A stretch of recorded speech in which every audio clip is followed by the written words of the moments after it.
다 같이 한번 인사를 나눕니다. 주님의 은혜가 여러분에게, 앞뒤 전후좌우로 주님의 은혜가 여러분에게, 주님의 은혜가 여러분과 함께 하시길 바랍니다. 가만히 저를 한번 주목해 보시기 바랍니다. 다윗은 말 그대로 전무후무한 왕입니다. 수많은 열왕들이 있지만 모든 옳고 그름의 기준점이 누구냐? 다윗입니다. 그래서 다윗같이 하면 잘하는 것이고 다윗같이 하지 않으면 잘못 가고 있는 것입니다. 그래서 성경은 다윗을 향해서 돋는 해 아침빛 같은 삶을 살았다, 그렇게 평하고 있습니다. 다윗은 생각만 하면 모든 것을 할 수 있는 삶을 살았습니다.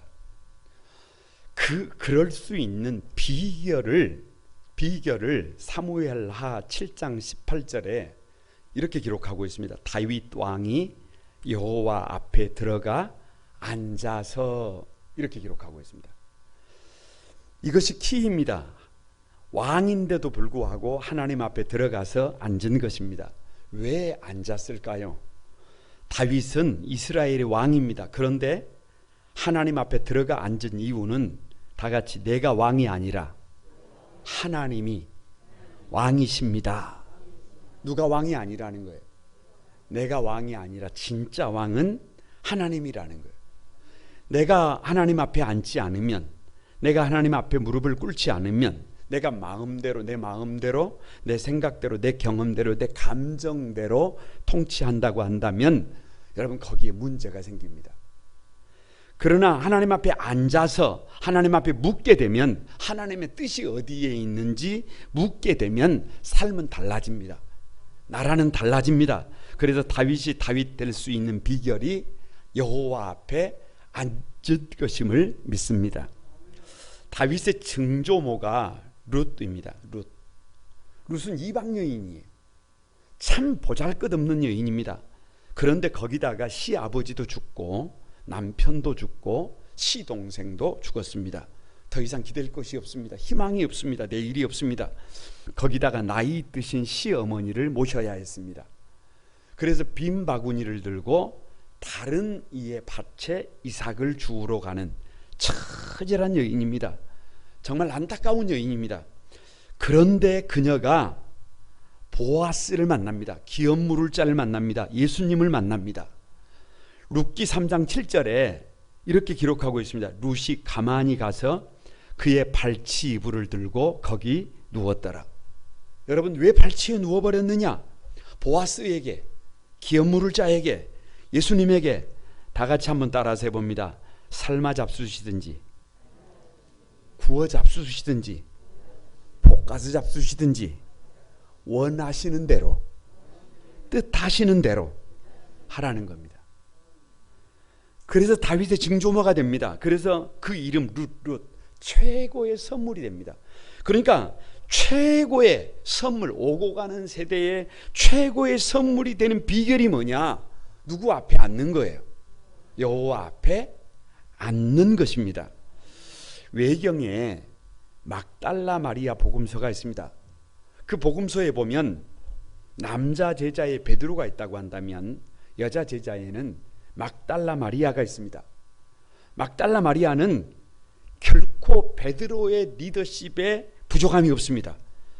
비록 과거에 7 귀신 들렸던 과거가 있어요. 비록 과거에 창기로 살았던 부끄러운 삶이 있어요. 그런데도 불구하고 막달라 마리아는 새로운 삶을 살아가는 변화의 가장 이상적인 모범이 됩니다. 그러니까 막달라 마리아가 새로운 삶을 살고 예수님의 제자가 될 수 있다면 저와 여러분도 얼마든지 그것이 가능한 줄로 믿습니다. 그 비결이 뭘까요? 누가복음 10장 39절에 주의 발치에 앉아 그의 말씀을 듣더니라고 기록하고 있어요. 여러분, 이게 무슨 말입니까? 다윗이 여호와 앞에 앉아버린 것처럼, 룻이 보아스의 발치에 누워버린 것처럼 마리아는 예수님의 발치에 앉아버린 겁니다. 우리가 살 길 37번째. 여러분 왜 37번째라고요? 예, 이사야 37장입니다. 다 같이 여호와 앞에 앉기. 왜 여호와 앞에 앉기냐? 지금 전쟁의 신 아수르가 모든 성을 다 함락했어요. 유다의 모든 성을 다 함락하고 마지막 남은 수도 예루살렘을 공격해 포위하고 공격해 오기 시작했습니다. 여러분 아수르는 전쟁의 신이에요. 전쟁의 기계예요. 잔혹합니다. 무시무시합니다. 얼마나 두려웠겠어요. 얼마나 걱정이 됐겠어요. 얼마나 불안했겠어요. 어떻게 하면 이 국가적인 위기를 한번 넘어가 볼 수 있을까? 극복할 수 있을까? 어떻게 하면 이 불안과 두려움을 극복할 수 있을까? 여러분 얼마나 마음이 번거롭겠어요. 그런데 이 37장의 키가 뭐냐? 열쇠가 뭐냐? 다 같이 여호와 앞에 앉기. 원망하지 않는 거예요. 불평하지 않는 거예요. 걱정만 하고 있지 않는 거예요. 주저앉아 있지 않는 거예요. 더 이상 머뭇거리지 않는 거예요. 일어나서 여호와의 전으로 나가서 여호와 앞에 앉아서 기도하는 것인 줄로 믿습니다. 여러분 여호와 앞에 앉기라고 하니까요, 이게 도대체 무슨 말인가 이렇게 생각할 수 있는데, 여호와 앞에 앉는다는 것이 무슨 뜻이냐? 첫 번째가 다 같이 한번 성전으로 나아가는 것이다. 여러분 1절을 한번 같이 읽어봅니다. 1절 시작. 히스기야 왕이 듣고 자기 옷을 찢고 굵은 베옷을 입고 여호와의 전으로 갔고. 자 보세요. 왜 성전에 나아가는 것이냐? 여호와 앞에 앉는다는 것은 왜 성전으로 가는 것이냐? 솔로몬이 성전을 건축하고 성전 봉헌 기도를 할 때 핵심이 뭐냐? 하나님과 약속한 것이 뭐냐 그러면, 문제가 있을 때, 어려움이 있을 때, 힘이 들 때, 두려울 때 주저앉아 있지 말고 여호와의 눈과 귀가 머무는 여호와의 이름을 기념한 하나님의 성전으로 나아오라는 거예요. 그러면 방법이 있다는 거예요. 그러면 길이 있다는 거예요. 그래서 이스라엘 백성들은 포로로 끌려가서 수억 만리 포로로 끌려가도 삶의 방향을 예루살렘을 향했습니다. 창문을 예루살렘을 향하여 냈습니다. 그리고 창문을 열어놓고 몸과 마음을 성전을 향하여 그 앞에 엎드린 줄로 믿습니다. 백문일답입니다. 정답은 하나님의 전으로 나가는 거예요. 교회로 나가는 거예요. 할렐루야. 어려움이 있을 때 하나님의 도움을 받는 비결이 뭐예요? 무슨 고민을 해요. 백문일답이라니까. 답은 정해져 있다니까. 주님의 몸된 교회로 나가는 것입니다. 두려움을 이기는 방법이 뭐예요? 두렵습니까? 염려가 됩니까? 걱정이 됩니까? 근심이 됩니까? 밤잠을 자지 못합니까?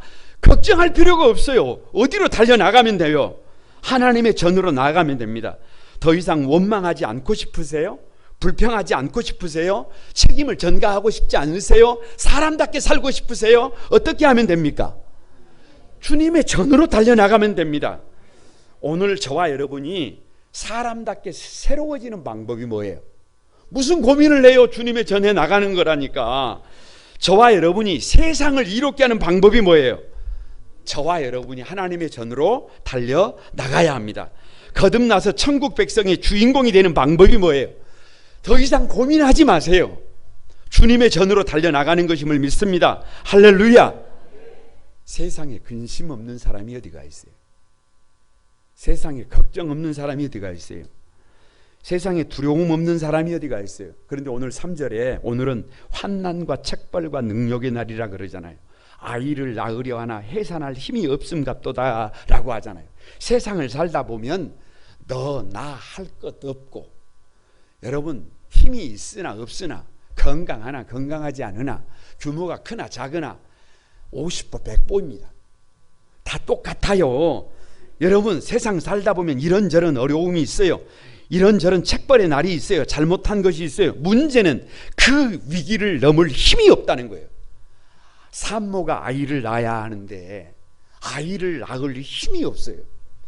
여러분 목회를 해오면서 출산이 가까우면 할 수만 있으면 꼭 밥을 한 끼 사주려고 합니다. 왜? 아니 맛있는 거 먹고 가서 하고 힘을 써야 아기를 낳을 거 아니에요. 그런데 힘이 없으면 어떻게 나요? 방법이 없잖아요. 그러면 산모가 위험해요.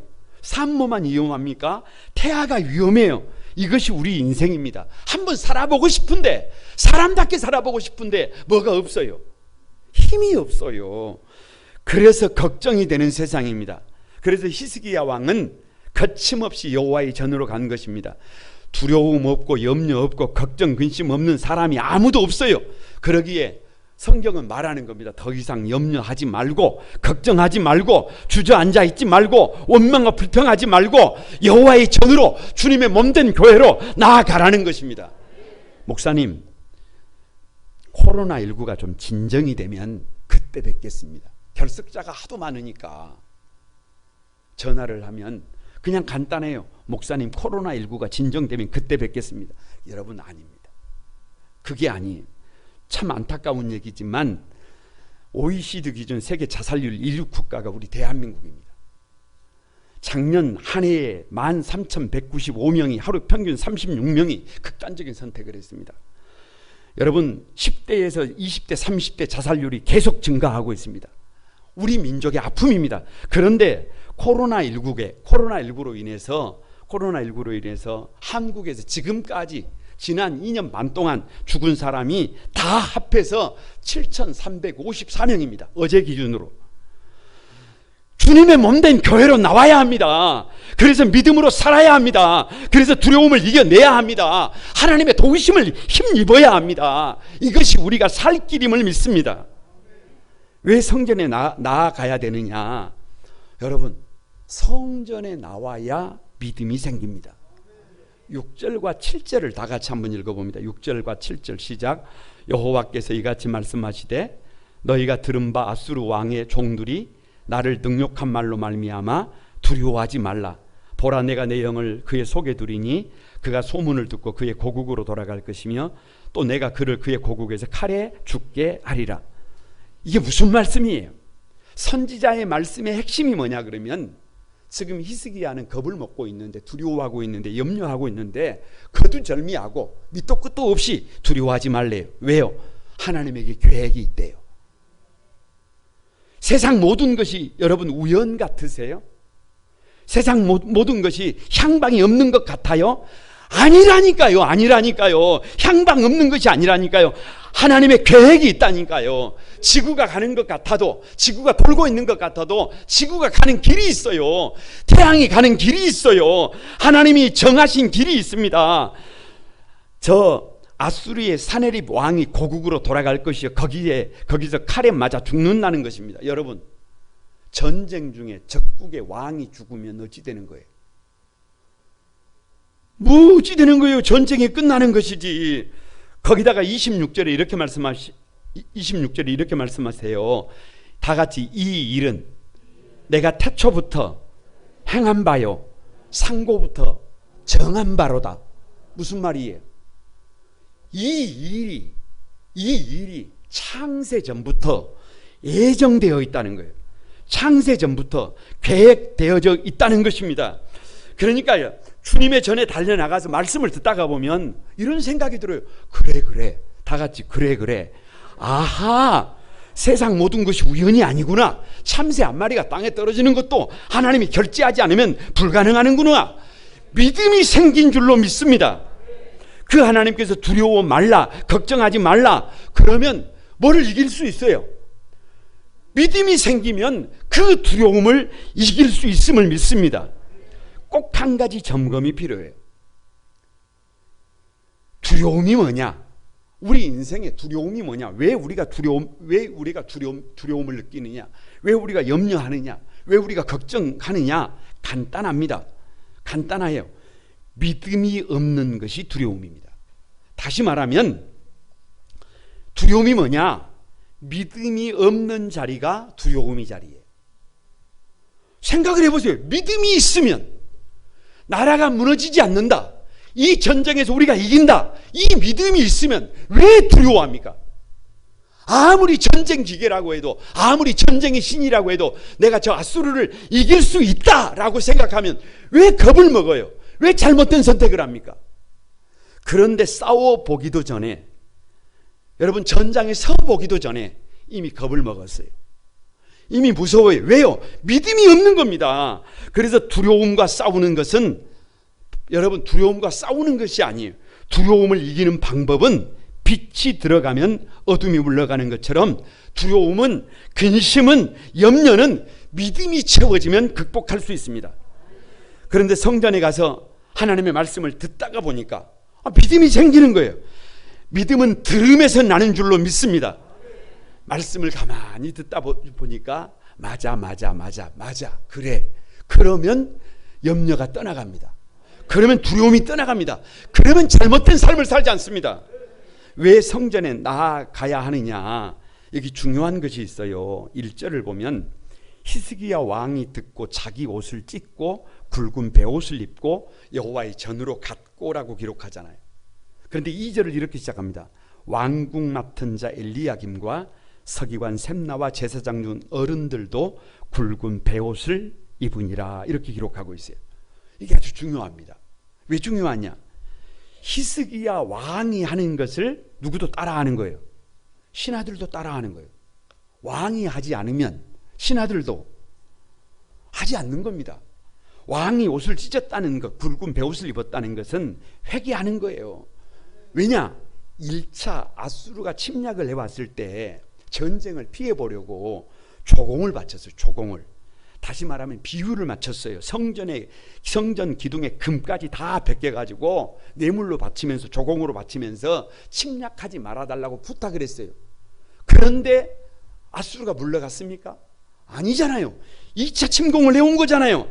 그래서 잘못한 것을 믿음 없이 그동안 달려간 것을 왕으로서, 리더로서 해서는 안 될 일을 한 것을 가지고 옷을 찢었다는 말, 굵은 베옷을 입었다는 것은 하나님, 제가 잘못했습니다, 용서해 주십시오, 회개한 것입니다. 누가 회개하니까? 왕이 회개하니까, 리더가 회개하니까, 부모가 회개하니까 신하들이 배우는 겁니다. 성도들이 배우는 것입니다. 자녀들이 배우는 것입니다. 이것이 중요해요. 이것이 중요해. 내가 모범이 되면, 저와 여러분이 모범이 되면 나만 사는 것이 아니라 사랑하는 가족들을 살릴 수 있습니다. 사랑하는 자녀들을 살릴 수 있습니다. 우리가 줄 수 있는 최고의 선물은, 지난주에도 마찬가지, 이번 주에도 마찬가지, 부모가 자녀에게 줄 수 있는 최고의 선물은 모범인 줄로 믿습니다. 염려하지 말고, 근심하지 말고, 걱정만 하지 말고 어디로 가는 거예요? 주님의 몸된 교회로 나아가는 겁니다. 옆 사람을 한번 축복합니다. 두려워하지 말고, 걱정하지 말고, 주님의 몸된 교회로, 거룩한 꿈 한소망 교회로 나가면 된다. 여러분, 교회가 비밀이에요. 교회가 만물을 충만케 합니다. 할렐루야. 여호와 앞에 앉는다는 것이 도대체 무슨 의미냐? 두 번째로 다 같이 한번, 성전에서 기도하는 것이다. 왜 성전에서 기도하는 것이냐? 2012년 미국 카네기 국제평화재단이 발행하는 포린 폴리시의 간행물에 따르면 2040년이 되면 세계를 주도할 4나라가 있대요. 4나라가. 그러니까 앞으로, 지금 2022년인데 한 20년 뒤가 되면 G7이 아니라 G4. 그 중에 우리나라가 들어갑니다. 독일, 미국, 터키, 한국이에요. 한국이 그렇게 되어지는 이유가 뭐냐? 첫 번째는 한국인들의 국민성이래요. 우리가 아는 것보다 지능이 높대요. 그리고 부지런하대요. 할렐루야. 둘째가 한국인들의 교육열이래요. 전 세계적으로 볼 때 한국처럼 교육열이 높은 나라가 별로 없습니다. 셋째가 한국의 기술력입니다. 반도체, 원자력, 조선, 디지털, 모든 영역에서 지금 한국이 급성장하고 있습니다. 여러분, 거기다가 넷째가 700만 해외 교포가 있다는 거예요. 여러분, 세계 방방곡곡 어디를 가보세요. 그러면 거기에 한국 사람들이 있어요. 여기가 한국인지 여기가 외국인지 구별이 잘 안 됩니다. 다섯 번째 이유가 뭔 줄 아세요? 기독교의 역할입니다. 그 기사를 쓴 분이 특별히 주목한 것이 뭐냐 그러면 한국의 기독교회, 다시 말하면 한국의 기독교를 나라를 발전시키는 중요한 동력으로 본 것입니다. 여러분, 이게 중요해요. 1831년, 지금으로부터 약 200년 전입니다. 약 프랑스의 유명한 정치가이자 역사학자인 드 토크빌이 미국을 여행하고 난 뒤에 책을 썼어요. 그런데 그 미국이 앞으로 위대한 나라가 될 거라는 거예요. 세계 최강국이 될 거라는 거예요. 사람들이 믿지를 못했어요. 200년 전에 믿지를 못했어요. 그런데 그 근거로 토크빌이 얘기한 것이 뭐냐 그러면 첫 번째가 미국의 광활한 땅이에요. 그리고 근대화의 여러 모습들이었습니다. 그런데 그것보다 환경이나 조건보다도 더 크게 본 것이 뭐냐 그러면 미국의 교회를 방문하고 난 다음에 거기서 미국의 영적 힘을 느꼈기 때문이라고 기록하고 있습니다. 그 나라의 영적 힘은 주님의 몸된 교회를 방문해 보면, 아니 저와 여러분이 다니는 교회를 가보면 여러분 내일을 볼 수가 있어요. 서구인들이 한국 교회를 바라볼 때 한국 교회의 역동성은 세계 교회가 이미 비교불능이에요. 비교불능. 거두절미하고 한국 교회를 대표하는 것이 뭡니까? 여러분, 새벽 기도입니다. 전국의 8만 교회가 새벽마다 말 못하는 짐승처럼 울부짖으며 하나님 앞에 기도하는 것이 뭐예요? 나의 원대로 사는 것이 아니라 아버지의 원대로 한번 살아보는 것입니다. 여러분, 예전만치 못하다고요? 아니에요. 지금도 새벽을 깨워 기도하는 성도들이 넘쳐남을 믿습니다. 그렇게 말 못하는 짐승처럼 울부짖는 기도가 있어서 삶이 세워지고 성도들이 세워지고 가정이 세워지고 교회가 세워지고 이 역사가 세워지고 있음을 믿습니다.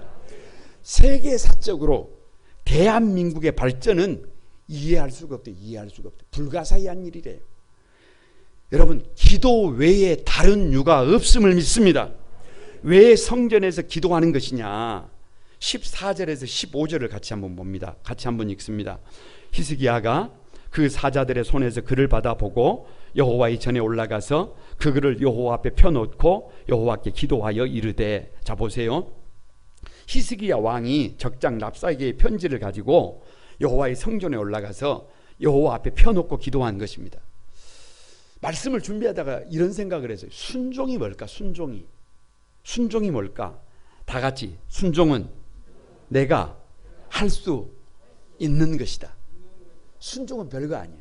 내가 할 수 있는 게 순종이에요. 여러분, 저와 여러분이 마음만 먹으면 할 수 있는 게 뭐예요? 그게 순종이라니까요. 그런데 마음만 먹으면 할 수 있는 게 뭐예요? 주님의 몸된 교회에 나가서 여호와의 앞에 앉아 기도할 수 있는 것입니다. 내가 마음만 먹으면, 저와 여러분이 마음에 결단만 하면 원망하지 않아도 돼요. 불평하지 않아도 돼요. 두려움에 떨지 않아도 돼요. 주님 앞에 달려나가서 기도할 수 있습니다. 여러분, 히스기야는요, 말씀드렸던 것처럼 아수르가 1차 침략을 했을 때 성전으로 달려나와서 여호와 앞에 기도했습니까? 안 했습니다. 그 대신 뭐를 했어요? 그 대신 왕궁의 성전의 곳간을 다 비우고 그리고 기둥에 있는 금까지 다 벗겨가지고 뇌물로 바쳤습니다. 부탁했습니다. 사정했습니다. 비유 맞췄습니다. 통사정했습니다. 아수르가 돌아갑니까? 아수르가 침략을 포기합니까? 아닙니다. 다시 아수르가 제2차 침략을 해와서 지금 전국의 모든 성을 다 함락하고 마지막 예루살렘만 남았습니다. 여러분, 이쯤 되니까, 이렇게 다급해지니까, 이렇게 여러분 도무지 방법이 없으니까 히스기야가 어디로 달려오는 겁니다? 성전으로 달려오는 것입니다. 그리고 여호와의 전에 달려와서 적장으로부터 온 편지를 펼쳐놓고 기도한 것입니다. 이런 생각을 해봐요. 우리에게 방법이 있으면, 나에게 방법이 있으면 성전으로 잘 달려오지 않습니다. 나에게 방법이 있으면 주님 앞에 무릎을 잘 꿇으려고 하지 않습니다.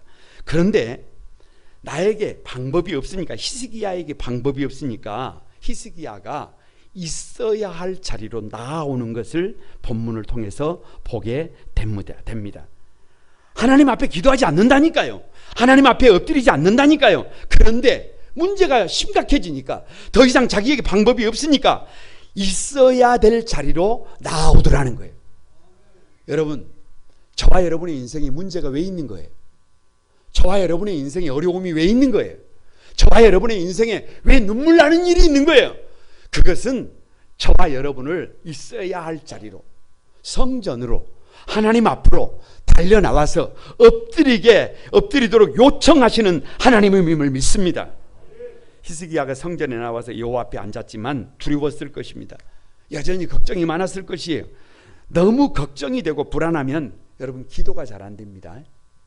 해보셨겠지만 말이 잘 입에서 떨어지지 않습니다. 두려움이 크면, 걱정이 크면 기도가 잘 안 돼. 이게 팩트예요. 걱정할 것 없어요. 왜냐? 하나님께서 우리가 어떻게 기도해야 될지를 다 가르쳐 주시는 분이심을 믿습니다. 히스기야는 주님 앞에 달려나와서 기도합니다. 16절에 신앙 고백을 해요. 여호와여, 주는 천하 만국의 유일하신 하나님이시라. 다 같이 주께서 천지를 만드셨나이다.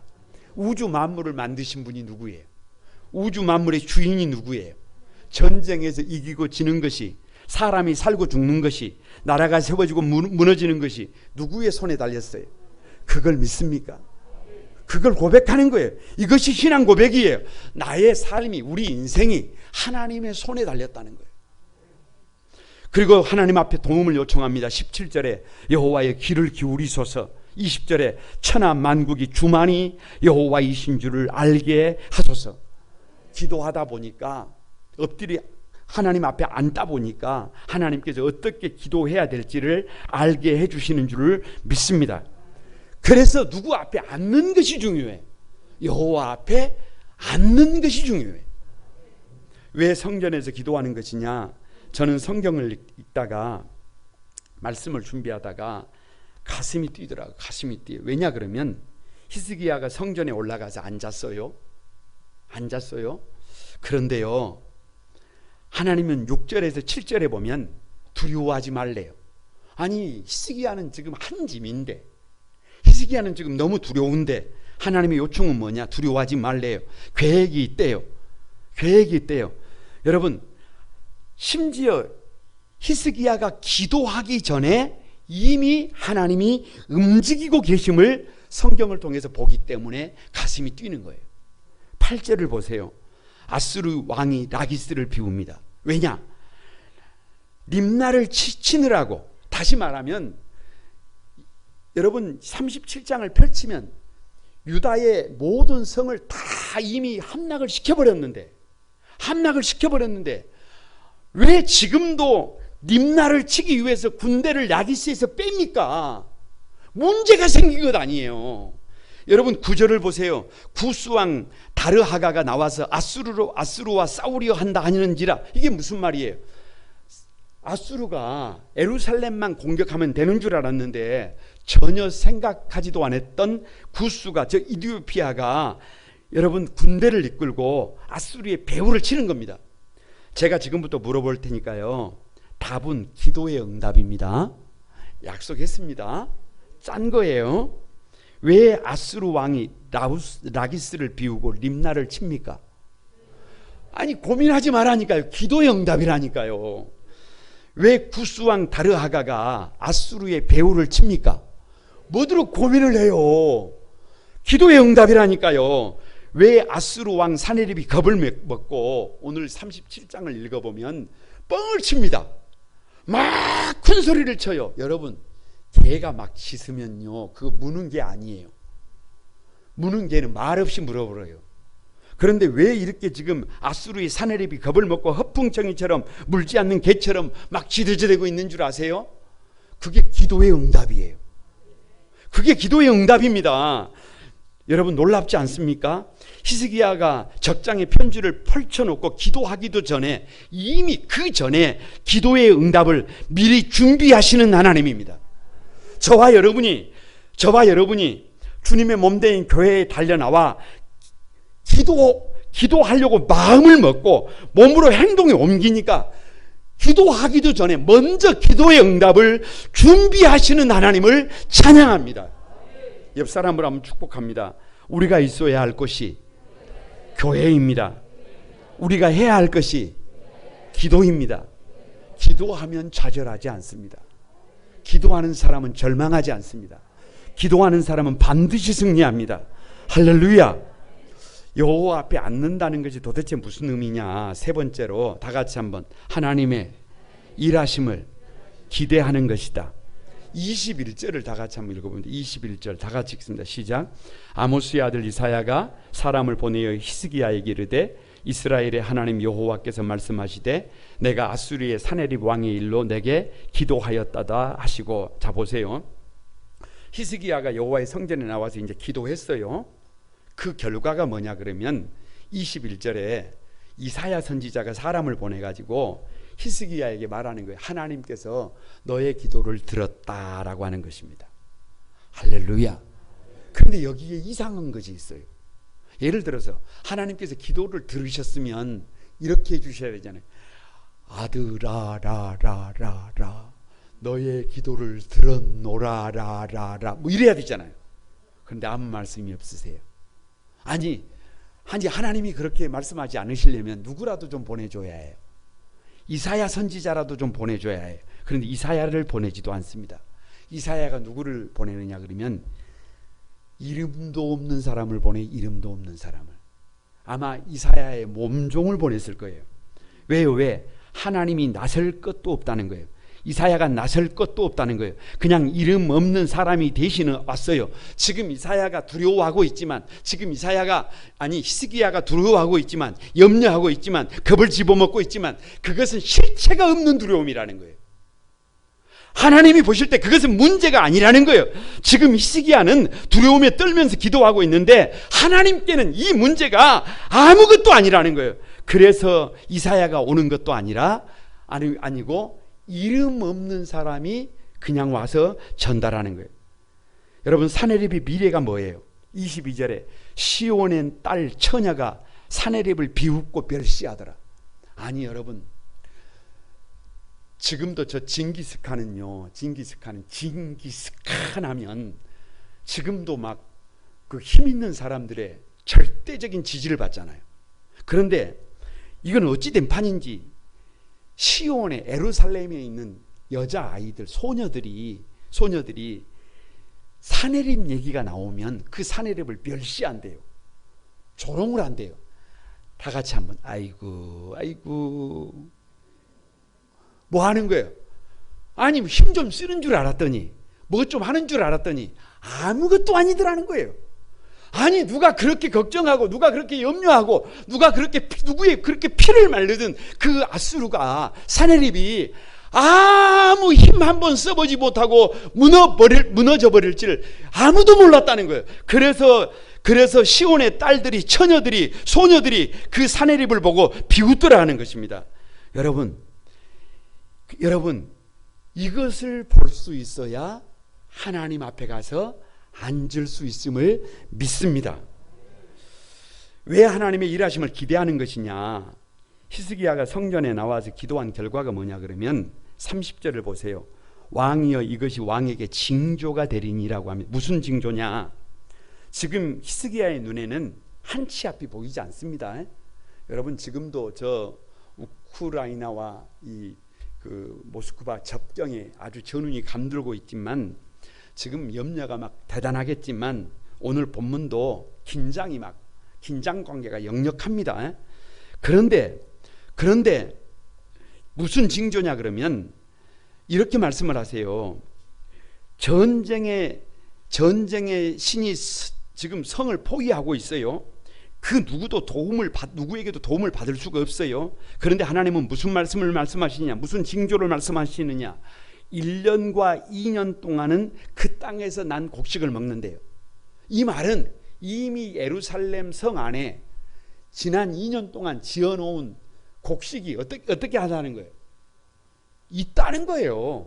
넘친다는 거예요. 그리고 3년째가 되면 곡식을 그 땅에 심어서 추수하여 먹게 될 것이다. 아무 어려움이 없는 것처럼 문제가 다 해결된다는 거예요. 나라가 망하지 않는다는 거예요. 전쟁에 지지 않는다는 거예요. 그러니까 여러분 무슨 말이에요? 이미 하나님이 일하고 계시다는 겁니다. 이 믿음이 있어야 누구 앞에 나와서, 하나님 앞에 나와서 앉을 수 있습니다. 기도할 수 있습니다. 왜 하나님의 일하심을 기대하는 것이냐? 저는 이 이사야 37장을 가만히 읽으면서요, 설교를 준비하면 이런 생각을 했습니다. 뿌린 대로 거두는구나 라는 생각을 했어요. 왜냐? 33절에 보니까요, 이렇게 기록하고 있습니다. 그가 이 성에 이르지 못하며 화살 하나도 이리로 쏘지 못하며 방패를 가지고 성에 가까이 오지도 못하며 흉벽을 쌓고 치지도 못할 것이다. 이렇게 기록하고 있어요. 무슨 말이냐? 여기 그는 아수르의 사내립입니다. 아수르의 군인들이에요. 근데 이 군인들이 예루살렘 성을 향해서 화살을 쏠 수 있다 없다? 하나도 못 쏜대요. 방패를 가지고 성에 가까이 올 수 있대요? 못 온대요? 못 온대요. 흉벽이라는 말은 성 밖에다가 흑성을 쌓는 거예요. 흑성을. 그래서 그 넘어오는 거예요. 근데 그 성을 쌓을 수 있다는 거예요? 없다는 거예요? 없다는 거잖아요. 그러니까 그동안 사내립이 군대 장관 랍사게를 통해 가지고 얼마나 그냥 모욕을 했습니까? 얼마나 멸시를 했습니까? 얼마나 조롱을 했습니까? 그냥 너희의 믿는 것이 뭐냐고 얼마나 난리 부르스를 쳤어요. 그런데 그 말이 다 뭐라는 거예요? 다 뻥이라는 거예요. 다 아무것도 아니라는 거예요. 여러분, 하나님은 도대체 어떤 계획을 갖고 이렇게 말씀하시느냐? 36절에서 38절을 보면요, 여호와의 사자가 18만 5천 명을 치니까 아침에 일어나서 보니까 다 뭐예요? 다 시체예요. 다 죽어 있어요. 사내립이 니느웨에 철군을 내서 저 니스록의 신전에 들어가서 경배를 하고 있는데 그 아들이 들어와 가지고 아버지를 살해합니다. 그냥 이것으로 끝이에요. 이것으로 끝이에요. 그동안 그렇게 사내립이 다른 나라들을, 다른 군인들을, 다른 민족들을 얼마나 아프게 했습니까? 그런데 어느 날 눈 떠서 보니까 그 모든 칼의 방향이 누구를 향하고 있어요? 자기 자신을 향하고 있어요. 누가 한 대로, 자신이 뿌린 대로 자신이 거두고 있다는 거예요. 그때는 후회해도 늦어요. 그때는 여러분 방법이 없어요. 방법이 없어. 이런 생각을 하게 됩니다. 우리가 무엇을 뿌리느냐, 우리가 무엇을 심느냐, 우리가 주님 앞에 달려 나와서 그분 앞에 앉아서 가만히 기도하면 우리가 기도한 대로 그 열매를 거두게 될 것을 믿습니다. 그러나 우리가 우리 생각대로, 우리 욕심대로, 우리 감정대로, 우리 생각대로, 우리 방법대로, 여러분 우리 마음대로 그렇게 세상을 달려가면 여러분 그 열매를 우리가 다시 거두어야 합니다. 바라기는 저와 여러분이 성전에 달려 나와서 하나님 앞에 앉아서 내가 원하는 삶이 아니라 주님이 원하시는 아름다운 삶의 주인공들이 다 되시기를 주님의 이름으로 축복합니다. 옆 사람을 한번 축복합니다. 성전에 나와 기도하면 하나님이 일하십니다. 이것이 믿어지면 여호와 앞에 앉아 기도하게 됩니다. 말씀을 마칩니다. 우리 교육관 2층에 가면 중보기도실 입구에 일주일에 한 번 여호와 앞에 앉아 다윗처럼 교회와 성도들을 위하여 중보 기도해 주시지 않겠습니까? 라고 쓰여져 있습니다. 여러분, 교회는 만민의 기도하는 집입니다. 어려운 시대예요. 어려운 시대. 지금 우리는 어려운 시대를 살고 있어요. 원망하고 있을 수 없어요. 불평하고 있을 수 없어요. 책임을 전가할 수 없어요. 여러분, 저와 여러분 각자가 다윗처럼, 룻처럼, 마리아처럼, 오늘 히스기야처럼 저와 여러분 각자가 우리 가정의 제사장이 되어야 합니다. 우리 교회의 제사장이 되어야 합니다. 이 시대의 제사장이 되어야 합니다. 그래서 여호와의 전으로 달려가서 두 손 들고 그분 앞에 앉아 기도할 때 눈으로 보지 못하고 귀로 듣지 못하고 마음으로 생각하지 못했던 하나님의 일하심을 경험하는 주인공들이 되게 될 것을 믿습니다. 그 주역이 우리 한소망의 사랑하는 가족들이 되기를 주님의 이름으로 축복합니다. 우리 찬송하면서 기도하겠습니다.